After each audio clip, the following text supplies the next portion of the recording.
அதெல்லாம் ரேட் அதிகம் sir. Sir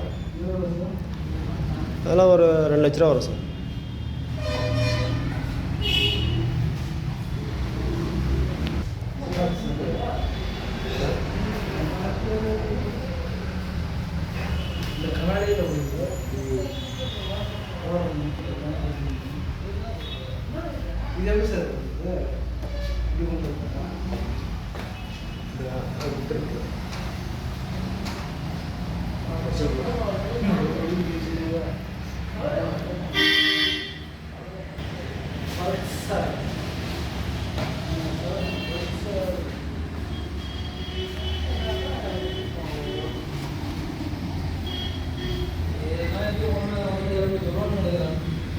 video ஒன்று எடுத்து போடுங்க சார். ட்ரெண்டிங் ஆகாத பாருங்கள்.